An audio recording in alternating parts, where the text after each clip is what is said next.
अक्षय तृतीया है। अक्षय तृतीया के बारे में ऐसा कहा गया है कि इस तिथि का कभी भी क्षय नहीं होता है। माने हम जानते हैं कि कई तिथियां दो होती हैं, वृद्धि होती है, तो कई तिथियों का लोप भी होता है, परंतु अक्षय तृतीया का कभी भी लोप नहीं होता है, इसीलिए उसको अक्षय तृतीया कहा गया है। तो हमारे दूसरे चरण का प्रारंभ अक्षय तृतीया को हो रहा है। इसका संकेत यह है कि हमारे अध्ययन में भी खंड नहीं पड़ेगा और नियमित निरंतर गति से वह चलता रहेगा। अभी आपने विषयों की सूची भी और संख्या भी और स्वरूप भी पढ़ा होगा। हमारे 12 विषय 12 सामूहिक सत्र रहेंगे।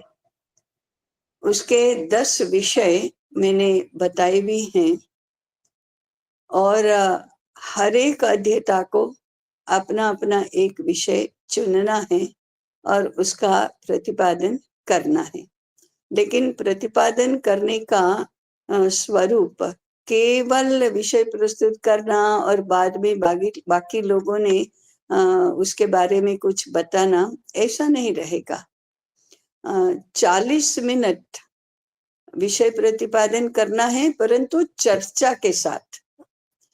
चर्चा सत्र वो रहेगा, भाषण सत्र नहीं रहेगा। तो चर्चा सत्र में हम स्वयं उस विषय के बारे में प्रस्तावना रखते हैं।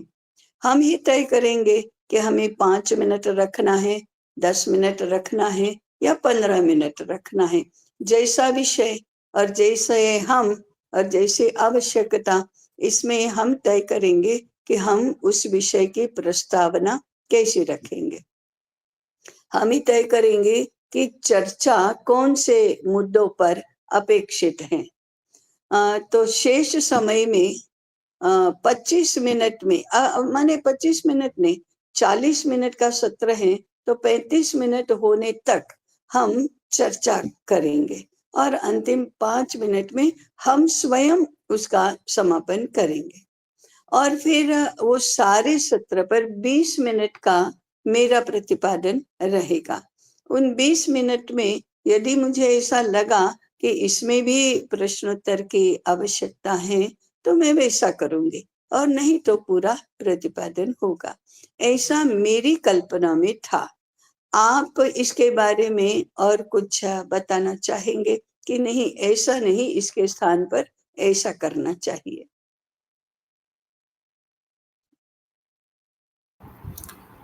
ताई, जो मेरी समझ में आया था पहले भी और अभी भी जो आप बोल रहे हैं, हाँ। मैंने हमारी जो रिदम बनेगी वो हमारे एक पक्ष में 5 हमारी बैठकें हैं। हाँ। तो इसमें तृतीया, सप्तमी, नवमी, दशमी, चतुर्थी, ऐसे 5 बैठकें हैं। इनमें से और हमने 10 विषय लिखे हैं जिन पे हम बात करेंगे। तो ऐसा मेरी समझ में आया था ताई कि जो जैसे आपने विषय का प्रतिपादन कहा कि आपका 20 मिनट रहेगा, उससे पहले कोई प्रस्तावना रूप में रखेगा, चर्चा करेंगे और फिर आप विषय पे बात करेंगे। मेरी कल्पना में ऐसा नहीं था, लेकिन ऐसा कर सकते हैं, ये अच्छा वो है। मेरी कल्पना कैसी बनी थी कि तृतीया को और नवमी को आप ही विषय लेंगे, विषय के बाद उस पर चर्चा होगी, ऐसा मैंने सोचा था। और जो सप्तमी और दशमी है, उसमें हमने लिखा कि अध्येताओं द्वारा संचालन और प्रस्तुति।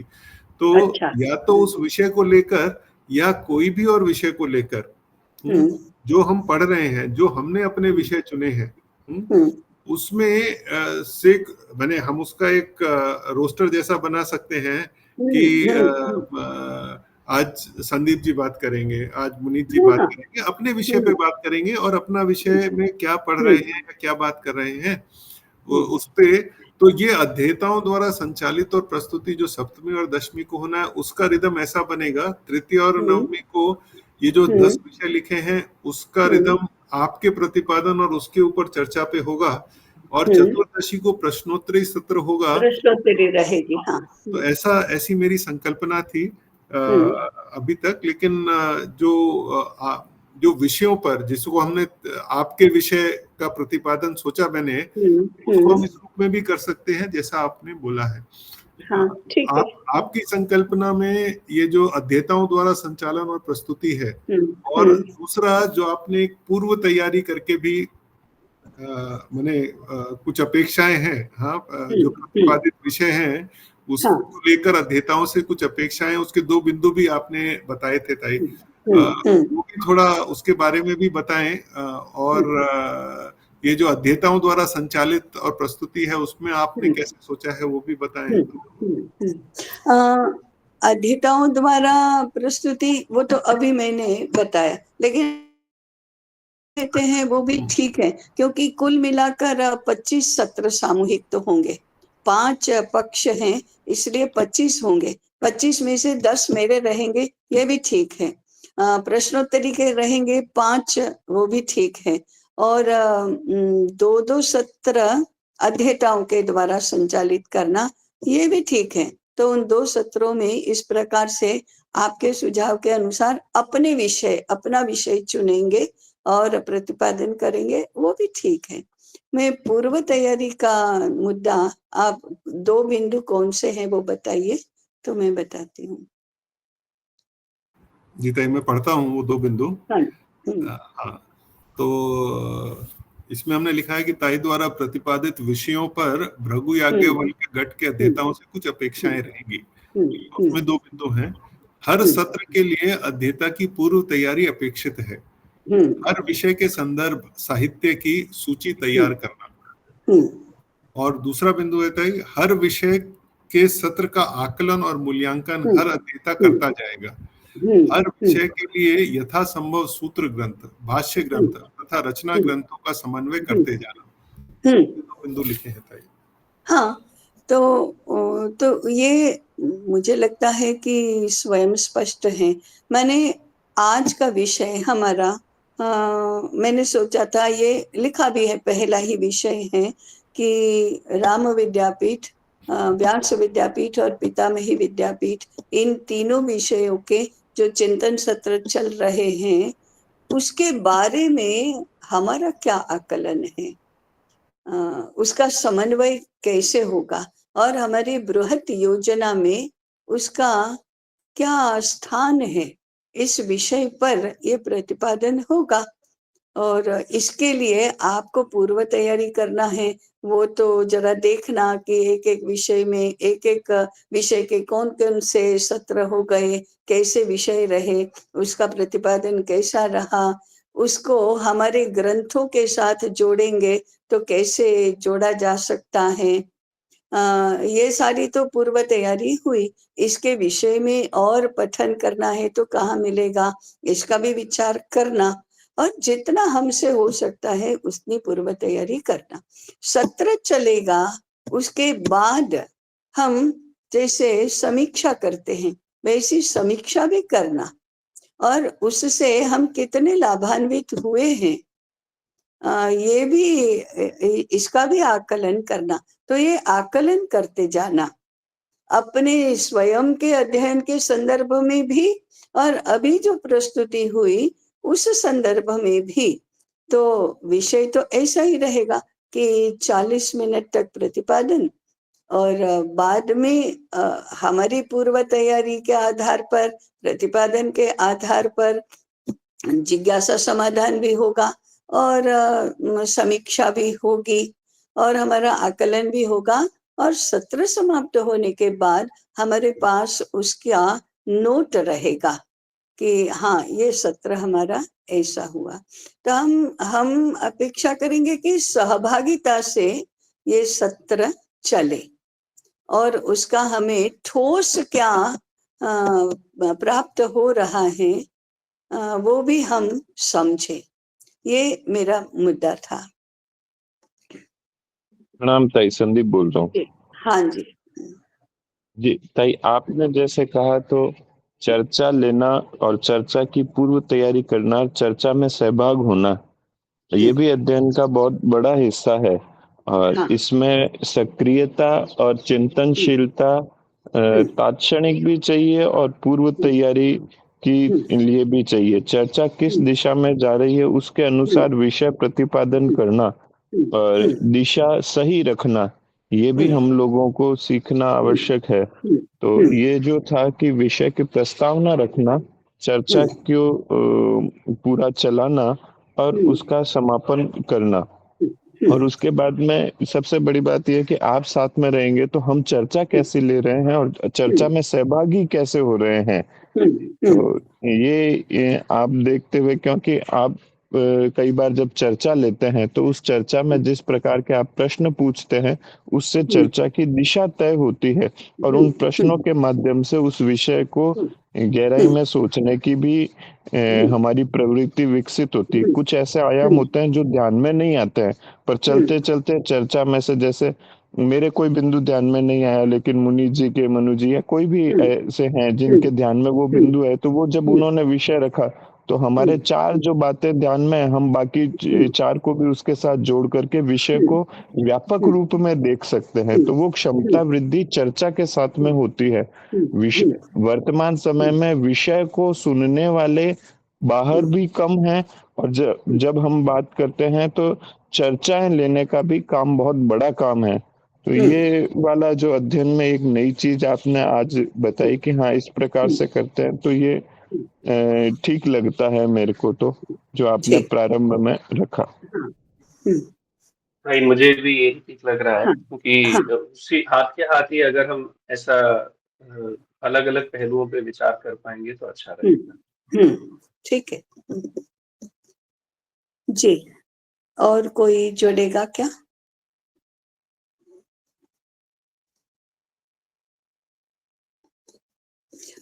ठीक है।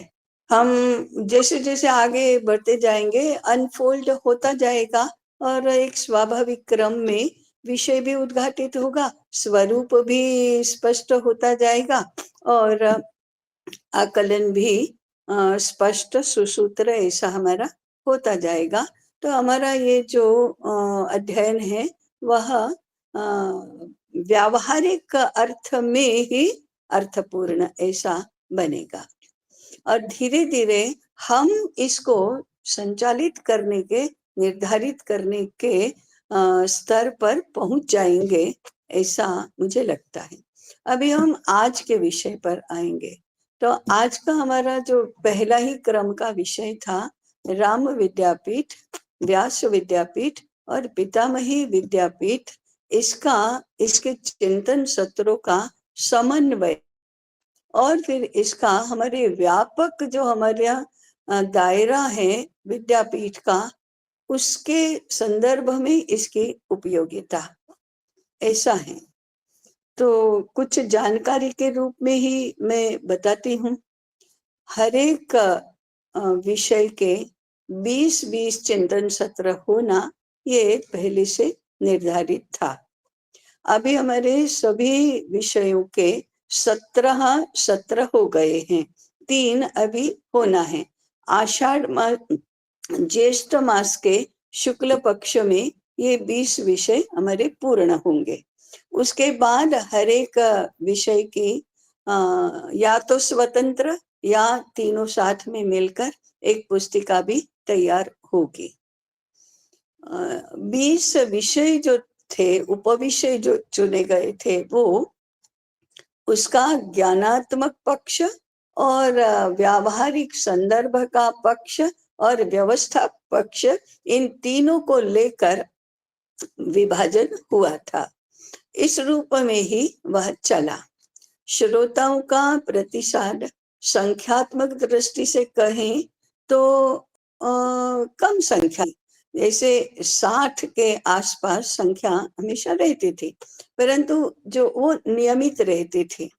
60 के 60 वही के वही नियमित रहते थे ऐसा नहीं है कभी, परंतु उसमें से आधे लोग तो ऐसे थे जो सभी 17 सत्रों में अब तक उपस्थित रहे होंगे।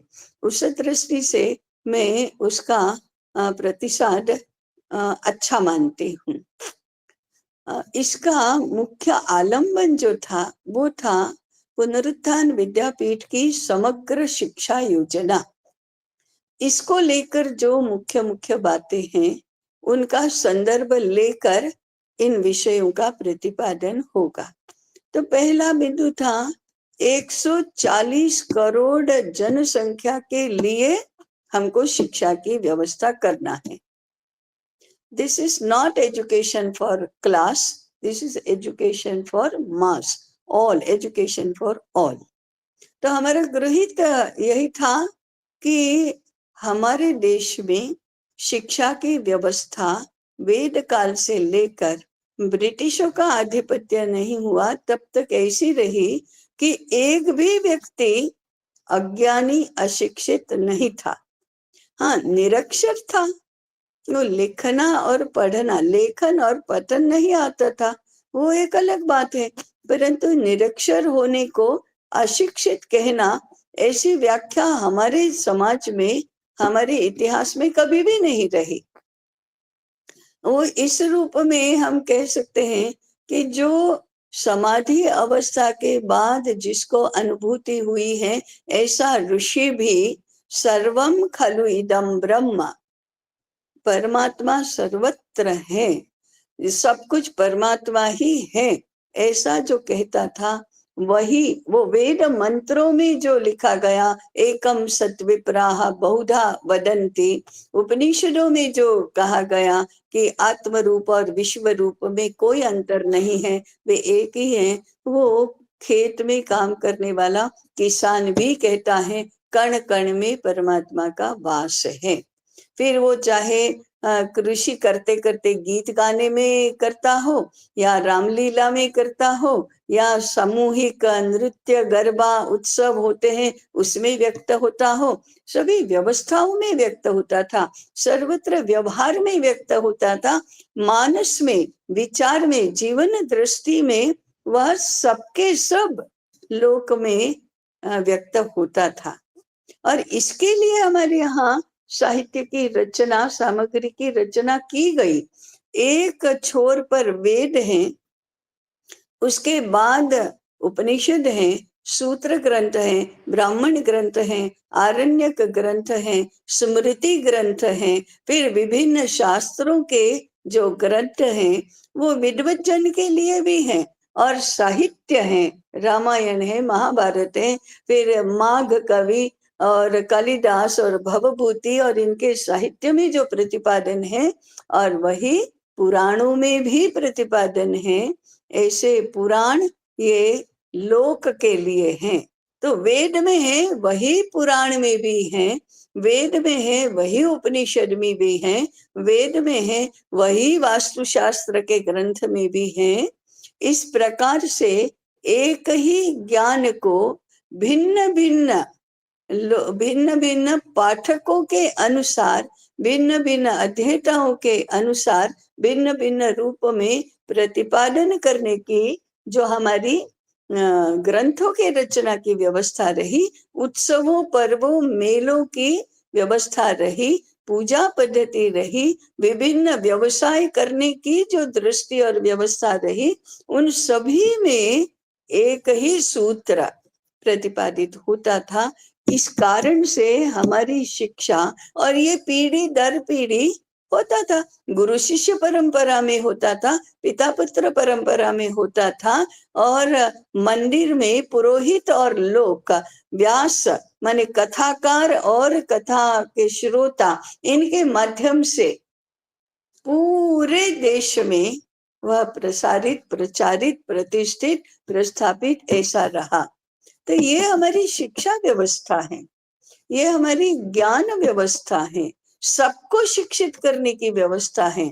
और इस शिक्षा का स्वरूप सबको शिक्षित होना माने सज्जन होना, शिष्ट होना, प्रामाणिक होना, सत्यवादी होना, सब में परमात्मा को देखना, तो सेवा भावी होना, जीवन को समझना और जीवन को जीना। इस रूप में जो शिक्षा की व्यवस्था थी वह तो बहुत ही अद्भुत थी। ये थी समग्र शिक्षा योजना।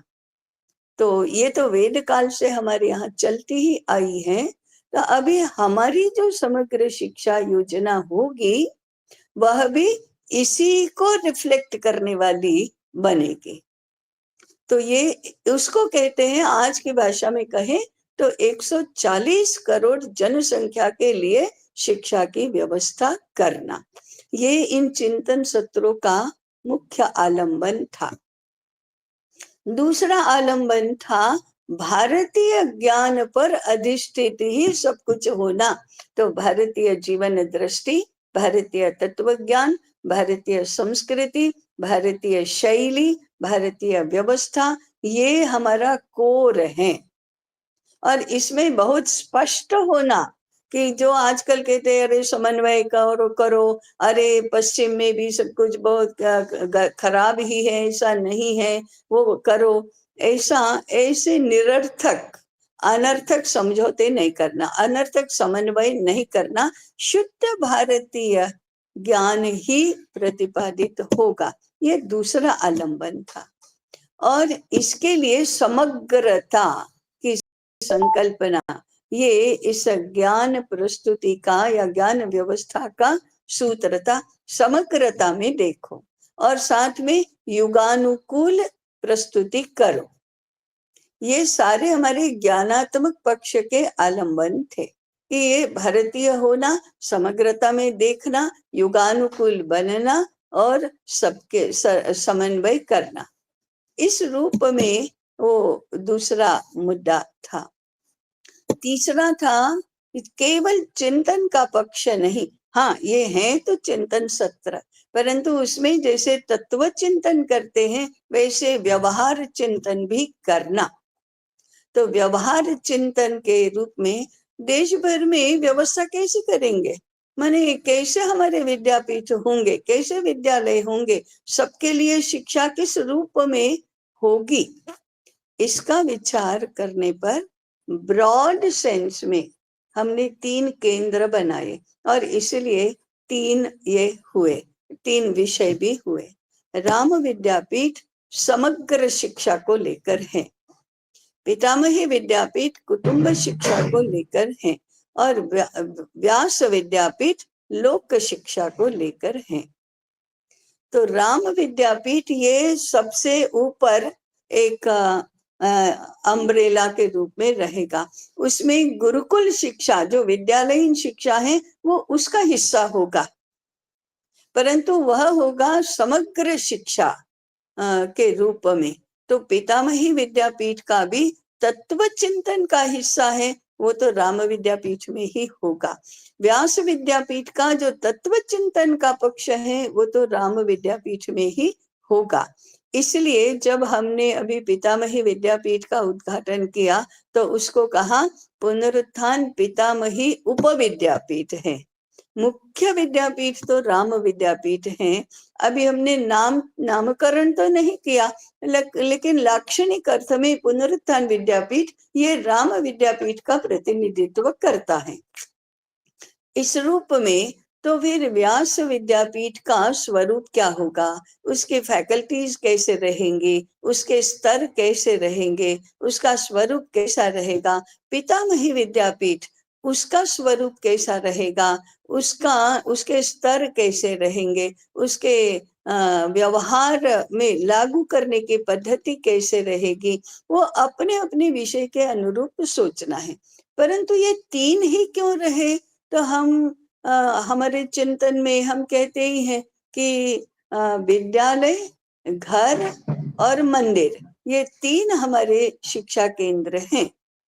तो इन तीनों को पहले माध्यम बनाकर एक साथ विचार करो और तीनों का समन्वित विचार, मूल विचार वो राम विद्यापीठ में होगा, इस रूप में होगा। अब आगे बढ़ेगा तो जरा संख्यात्मक दृष्टि से भी विचार करो कि व्यास विद्यापीठ कितनी मात्रा में होगा, पितामही विद्यापीठ कितनी मात्रा में होगा, राम विद्यापीठ कितनी मात्रा में, कौन से अनुपात में होगा, इसका विचार करना होगा।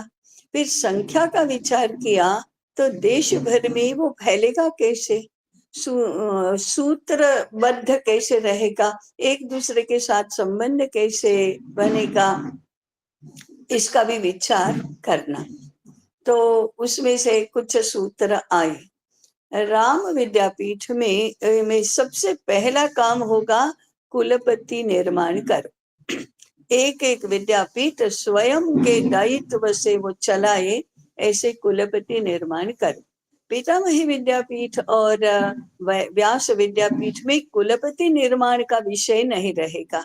वो सारे कुलपति निर्माण होंगे वे राम विद्यापीठ में होंगे।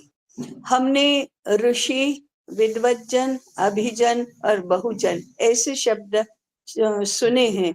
राम विद्यापीठ में ऋषि परंपरा बने ऐसी संभावनाओं पर काम करना, ऐसा अनुकूल वातावरण तैयार करना देश भर में, ऐसा अनुकूल मानस तैयार करना कि ऋषि परंपरा पुनः निर्माण हो हमारे। तो इसका चिंतन करो कि भारत में ऋषि कैसे बने होंगे, कोई भी व्यक्ति ऋषित्व को कैसे प्राप्त हुआ होगा। क्या ये ईश्वर का चमत्कार है? चमत्कार तो नहीं है। तो फिर अनुकूल परिस्थिति, अनुकूल मनस्थिति कैसे निर्माण हुई होगी?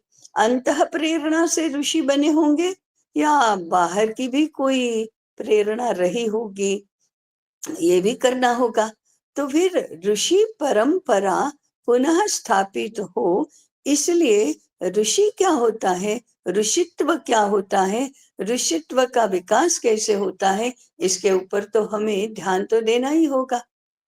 सामान्य रूप से बौद्धिक चर्चा में हम विद्वत्ता तक तो पहुंचते हैं, विद्वान होना, परंतु ऋषि होना ये भारत स्पेसिफिक है, भारतीय ज्ञान क्षेत्र स्पेसिफिक भी है। तो ये कैसे होता है, इसके ऊपर अधिक ध्यान देना और उसके लिए अनुकूलता निर्माण करना। फिर आएगा विद्वज्जन। विद्वज्जनों के लिए ये राम विद्यापीठ होगा। तो फिर शोध, अनुसंधान और शास्त्र की पुनः प्रस्तुति, ये राम विद्यापीठ के मुख्य विषय होंगे और सबसे पहले प्रारंभ वहीं से होगा। फिर नीचे नीचे वो पितामही विद्यापीठ में जाएगा, व्यास विद्यापीठ में जाएगा, गुरुकुल संरचना में वो नीचे उतरता जाएगा, जिसको हम कहते हैं ना परकोलेट होते होते होते वो नीचे तक पहुंचेगा। परंतु ये फंडामेंटल रिसर्च जिसको कहते हैं वो तो राम विद्यापीठ का मुख्य विषय रहेगा। फिर उसमें और कौन कौन से संकाय होंगे इसका विचार होगा। फिर शास्त्र ग्रंथों की पुनः प्रस्तुति युगानुकूल रूप में कैसे होगी, इसको संभव तो बनाना ही पड़ेगा। इसके लिए ऋषि चाहिए, विद्वज्जन चाहिए, और यही नहीं होंगे तो हम क्या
इस प्रकार से ये तो मूल हुआ जो प्रादुर्भाव हो रहा है।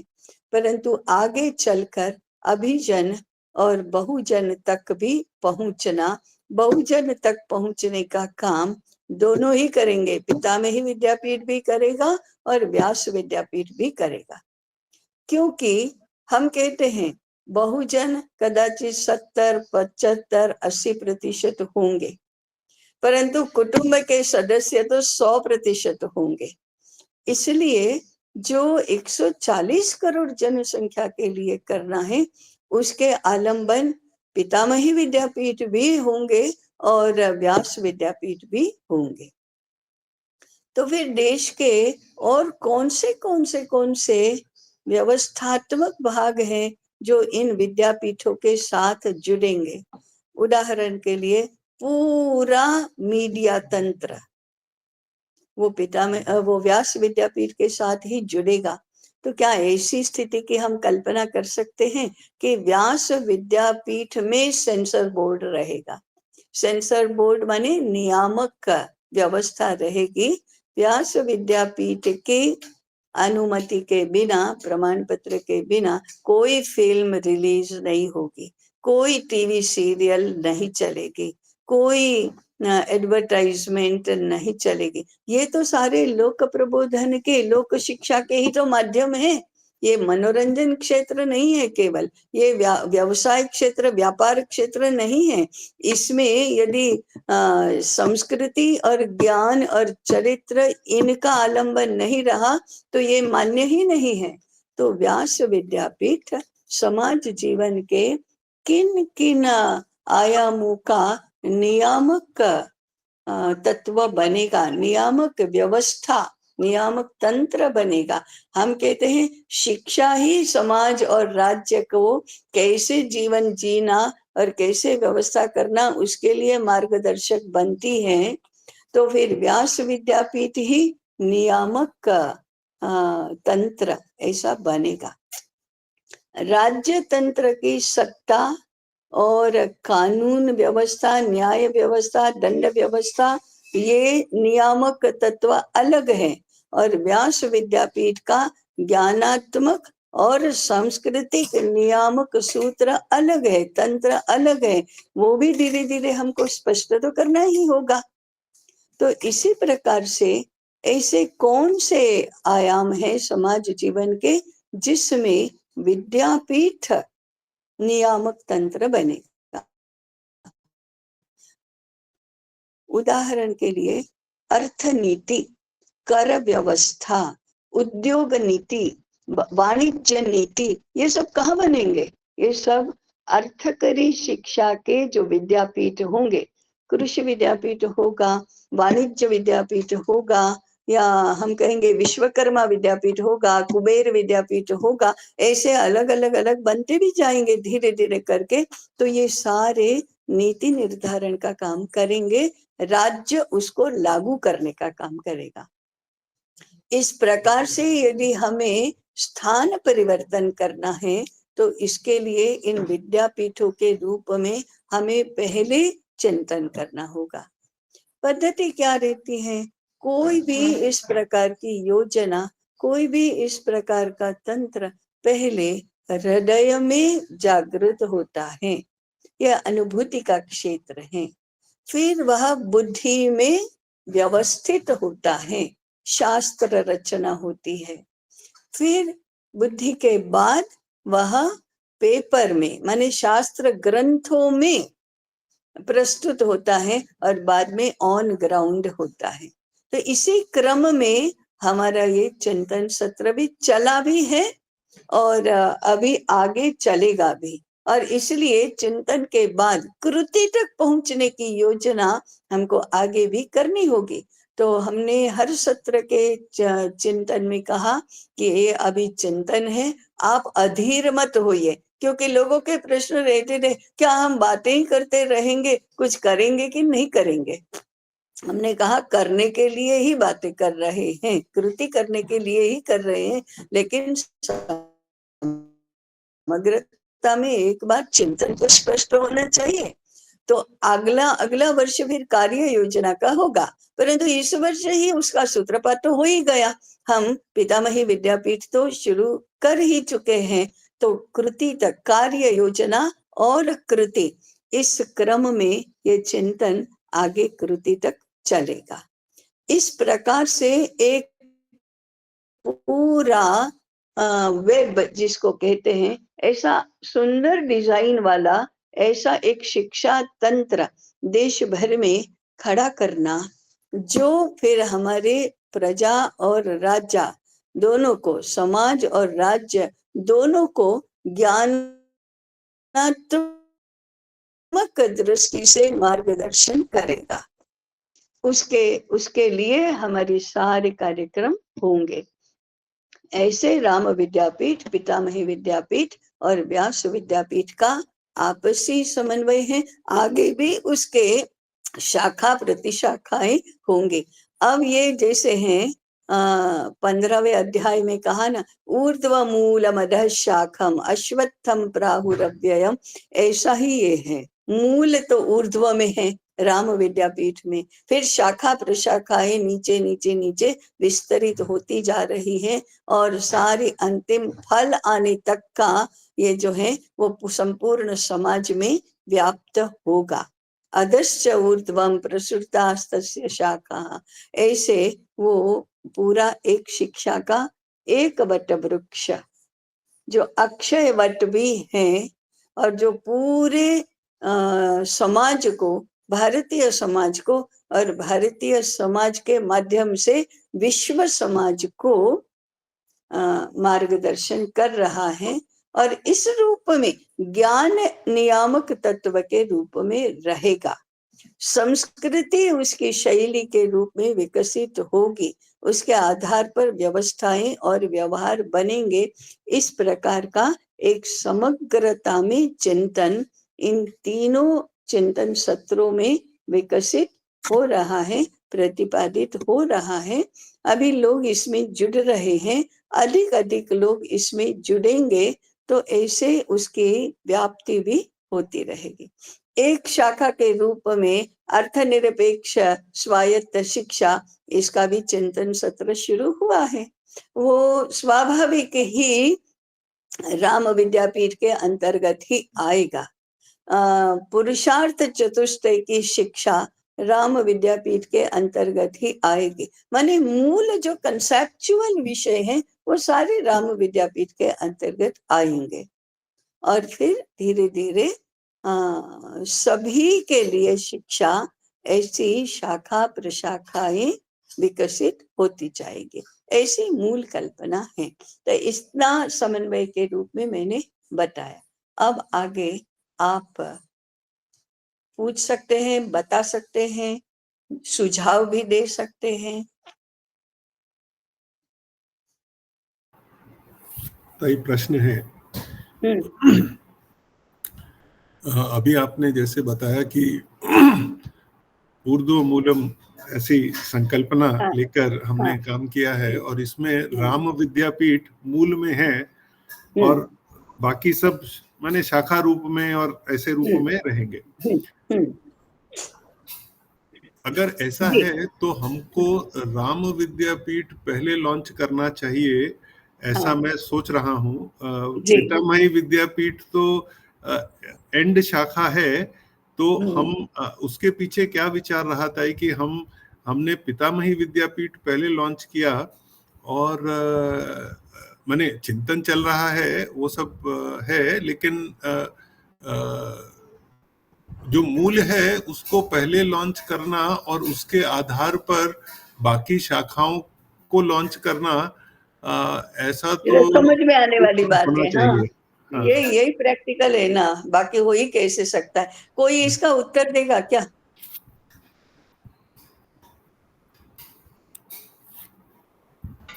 मुझे लगता है कि जो अभी हम लोग बात कर रहे हैं, पुनरुत्थान विद्यापीठ जो करता आ रहा है पिछले इतने वर्षों से, राम विद्यापीठ के वही मेन जो कोर है वो वही है। सिर्फ नाम में परिवर्तन बाद में हमें रहेगा, या नाम ही सिर्फ हमें देखना है, तो पुनरुत्थान विद्यापीठ राम विद्यापीठ ही है। यही मैं भी तुरंत यही कहना चाहती थी। 2004 में क्या हुआ, पुनरुत्थान विद्यापीठ को नाम नहीं दिया गया राम विद्यापीठ। उस समय इतना स्पष्ट नहीं था, उस समय राम मंदिर नहीं हुआ था, राम राज्य की कल्पना इस प्रकार से नहीं थी। तो पुनरुत्थान विद्यापीठ ही बीज है या मूल है, और उसकी ये शाखा प्रशाखाएं आगे विकसित होती जाती हैं। पहले तना बनता है तो तना बनने में कुछ समय लगा, क्योंकि वो आगे का ये सारा झेल सके या उसको पोषण दे सके, इतना मजबूत भी होना चाहिए। अभी भी we are in the process of evolution. ऐसा नहीं है कि सब हो गया, परंतु धीरे धीरे अनफोल्ड होता जा रहा है, इवॉल्व होता जा रहा है। परंतु मूल क्या है? तो मैंने जो मूल आलम्बन बताए ना, 140 करोड़ जनसंख्या के लिए शिक्षा, जैसे 140 करोड़ जनसंख्या विभाजित हुई है, वर्गीकृत हुई है, उसके अनुरूप शिक्षा का स्वरूप और व्यवस्था, उसके लिए क्रम में ज्ञानात्मक पक्ष में क्या क्या करने की आवश्यकता है, उसका विचार, उसके ऊपर चिंतन करना। इसके लिए हमारा पहला तप नैमिषारण्य का ही था। तो we are not groping in the dark, परंतु हम ऐसे फाइंड आउट करना, कैसे रास्ता निकलेगा, कैसे उलझने गांठे कैसे सुलझेगी, कैसे नई रचना होगी, ऐसा बहुत सारा ये सारा जिसको कहते ब्रेन स्टॉर्मिंग कहो या तो स्टॉर्म ही स्टॉर्म है, ये भी हम कह सकते हैं कि चारों ओर ऐसी उलझने हैं, उसमें से मार्ग निकालते निकालते निकालते गूंथते जाना और अच्छी सुंदर व्यवस्थित डिजाइन बनाते जाना। ये धीरे धीरे प्रोसेस ऑफ इवोल्यूशन तो रहेगी। और चिंतन पूरा हो गया ऐसा नहीं है, चिंतन मूल जितना आवश्यकता उतना हो गया, अब योजना करो, कृति करो, परंतु चिंतन तो चलता ही रहेगा। चिंतन हर स्तर पर, हर पड़ाव पर चाहिए, तो चिंतन तो चलता ही रहेगा, परंतु कृति रूप में परिणत होता भी जाएगा। जी। तो श्रीनिवास जी भी शायद कुछ जोड़ना चाहते थे। हाँ जी, हाँ जी। हाँ, मेरा यही बात रखना था कि शायद ये जो पुनरुत्थान विद्यापीठ है, आचार्य अध्ययन योजना है, ये सब शायद राम विद्यापीठ का ही एक प्रयास रहा है बहुत समय से। जो विद्वत वो पुस्तक निर्माण है, ये सब उसका अंग ही है।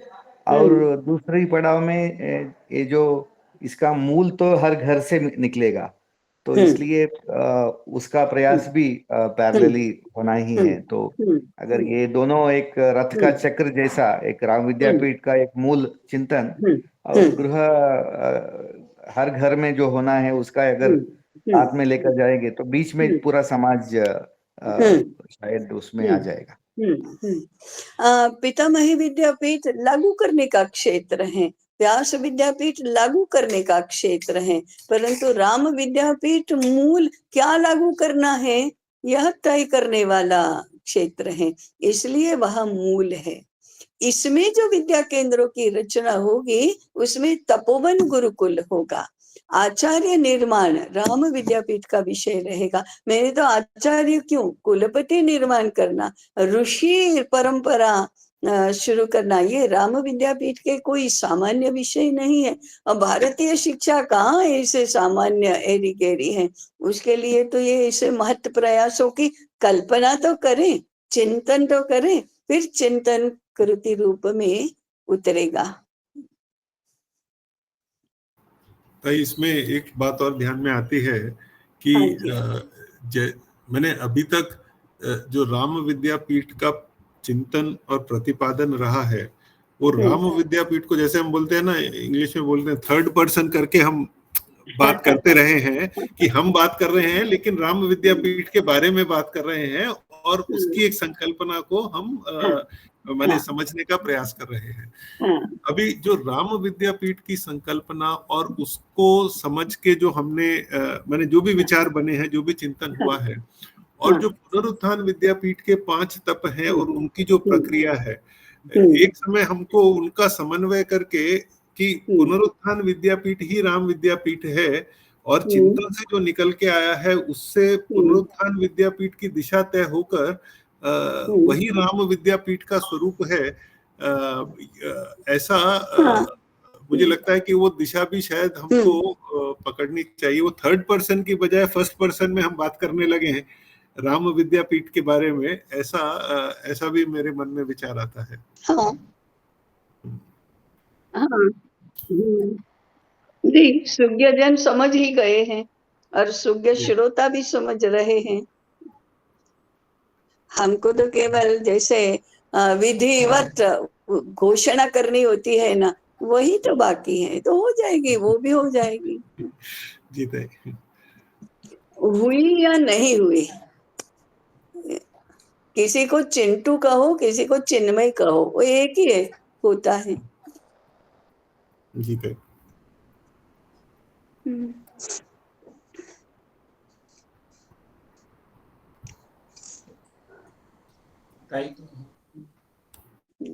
पुनरुत्थान विद्यापीठ को भी गुरुकुलों का गुरुकुल कहते हैं। बिल्कुल। तो इसी का पर्याय राम विद्यापीठ है, वो भी गुरुकुलों का गुरुकुल है। हाँ, क्योंकि इसमें आचार्य कुलपति ऋषि परंपरा का यही होंगे। राजेंद्र जी कह रहे हैं पुनरुत्थान विद्यापीठ गुरुकुलों का गुरुकुल है, तो है ना, ये तो घोषित है, ये तो कोई ऐसा छिपाने की बात भी नहीं है। पुनरुत्थान विद्यापीठ अपने आप में एक गुरुकुल ही है, माने वो विद्यापीठ ही है। वो उसका स्वरूप आज हम विद्यापीठों को जिस प्रकार से देखते हैं वैसा नहीं है, परंतु है तो वह विद्यापीठ ही। भविष्य में पुनरुत्थान विद्यापीठ का नामकरण जब राम विद्यापीठ होगा, तो ये क्या तपोवन गुरुकुल के रूप में? बिल्कुल, वो तपोवन गुरुकुल राम विद्यापीठ का अनिवार्य हिस्सा है। तपोवन विद्यापीठ में सारी मूल, तपोवन गुरुकुल में मूल बातों का अध्ययन ही होता है। और आश्चर्य की बात है, या नोट करिए, हमारे मन में जब गुरुकुल ये शब्द आता है तब नेसेसरीली वो तपोवन गुरुकुल ही होता है। इसलिए हम भड़कते हैं, सही कैसे सब लोग जाएंगे, कैसे ऐसा होगा, कैसे ऐसा होगा। वो तपोवन गुरुकुल ही होता है। गुरुकुल संकल्पना के ग्रंथ में देखेंगे तो वह हमारी गुरुकुल की, सर्वजन समाज की जो कल्पना है वो तपोवन गुरुकुल की है। वाणिज्य गुरुकुल कोई नहीं कहता, कृषि गुरुकुल कोई नहीं कहता। अब आज युगानुकूल विचार करना है तो हमें कृषि गुरुकुल कहना होगा, गृह गुरुकुल कहना होगा, और उद्योग गुरुकुल कहना होगा, ग्राम गुरुकुल कहना होगा, क्योंकि वो शिक्षा मुख्य तत्व है उसका। इसलिए जब कृषि गुरु, सभी बातों का है, कृषि गुरुकुल जब एकदम व्यवस्थित हमारी परंपरा के अनुसार हो जाएगा तब तो उसको गुरुकुल कहना बंद हो जाएगा। उसको कृषक का परिवार, कृषक की जाति, कृषक का समुदाय ऐसे ही कहा जाएगा। शिक्षा की व्यवस्था उसमें अंगभूत हो जाएगी और वो वंश परंपरा से भी चलेगी और समुदाय परंपरा से भी चलेगी। जाति उसी में प्रस्थापित होती है। फिर वो असली हमारी जाति संकल्पना तो वही है। तो हर जाति की शिक्षा की व्यवस्था उसके अंतर्गत ही होती है। उसको सीखना सिखाना कहते ही नहीं है, वो जन्म से साथ में शिक्षा ही शुरू हो जाती है उसकी। उसके लिए यज्ञोपवीत धारण करके गुरुकुल में जाना ये नहीं होता है, क्योंकि उसको वेद पाठ नहीं करना है, वेदाध्ययन नहीं करना है। तो आप मर्म समझो कि गुरुकुल के नाम से हमारी कल्पना में वही ऋषियों के द्वारा संचालित शास्त्रों का निर्माण करने वाले और वेदाध्ययन माने मूल ज्ञान के मूल का अध्ययन करने वाले छात्र और उसका ही अध्यापन करने वाले आचार्य, ऐसी तो कल्पना रही है हमारी। गुरुकुल माने वो, आज हम बाकी सबको गुरुकुल कह रहे हैं, वो तो व्यावहारिक संदर्भ में आज कहना चाहिए इसलिए कह रहे हैं। बाकी घर ही करते हैं, गृह ही कहते हैं, गृह गुरुकुल नहीं कहते। आज गृह गुरुकुल कहना होगा क्योंकि युग की, समय की वहां आवश्यकता है। बाकी कौन सा गर्भ संस्कार घर घर में होता ही था। 18 की तैयारी, गृह संचालन की, कुटुंब संचालन की तैयारी,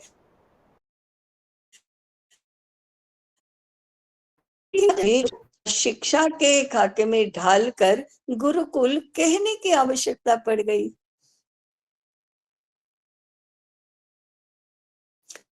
तो कृषि गुरुकुल कहेंगे, आयुर्वेद गुरुकुल कहेंगे उसको। ऐसे ही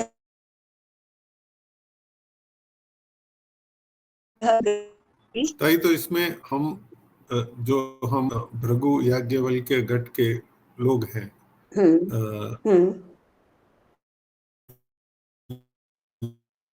ये एक सामने जुड़े और जो विषय हमने लिए हैं या जिन पे हमको अध्ययन करना है या कर रहे हैं, उनका प्रतिपादन भी या उनका विचार भी इसी रूप में ही करना है कि ये मूल है और इसको व्यास विद्यापीठ कैसे क्रियान्वित करेगा और पितामही विद्यापीठ कैसे क्रियान्वित करेगा, उस दिशा में ही उसको लेके जाना है। अपने विषय को उतना लेके जाना है।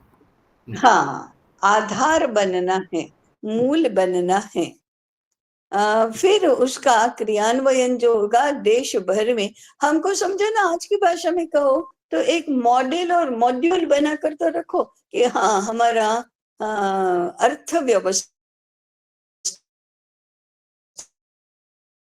ये तो शोध, अनुसंधान, चिंतन, मौलिक चिंतन, इसी के अनुसार तो बनेगा। फिर मूल सूत्र, डायरेक्शंस होंगे। अब किसी को भी यदि उत्पादन का गुरुकुल शुरू करना है या उत्पादन का उद्योग शुरू करना है तो इस रूप में किया जाएगा। इसके मूल सूत्र तो वहीं पर होंगे ना।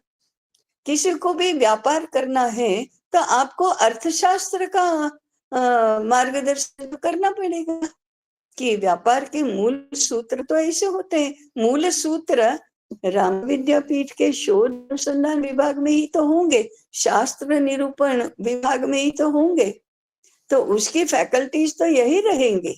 उसमें वो रिसर्च सबसे पहले होगा, शास्त्र निरूपण उसके साथ जुड़ा हुआ रहेगा। हाँ, उसके संबंध में छोटी छोटी बाल कथाएं या किशोर कथाएं करनी है तो व्यास विद्यापीठ में होंगी, पितामही विद्यापीठ में होंगी। लेकिन पितामही विद्यापीठ का कुलपति राम विद्यापीठ में ये सब पढ़कर आया होगा।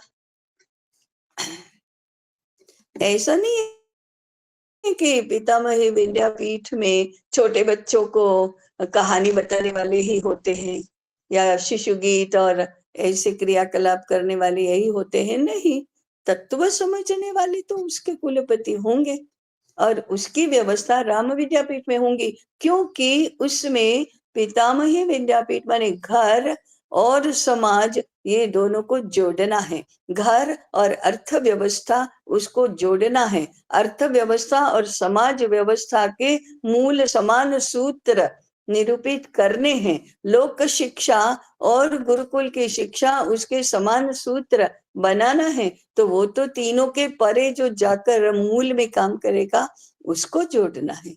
समग्रता इसे को कहते हैं कि सारे बिखरे हुए सूत्र कहीं ना कहीं एक जगह पर इस प्रकार से गूंथे गए हैं कि वो उलझाव नहीं होता है, वह एक अच्छा डिजाइन बनता है।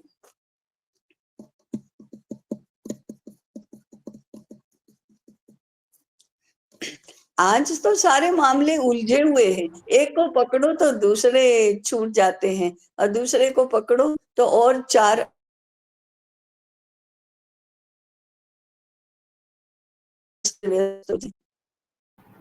भाई 7 बजे हैं। जैसे आ गया, ठीक है। तो हम अपना अध्ययन, व्यक्तिगत अध्ययन, अब हमको जरा अनुशासित करना है। इस सूत्र का स्मरण करवा रही हूँ और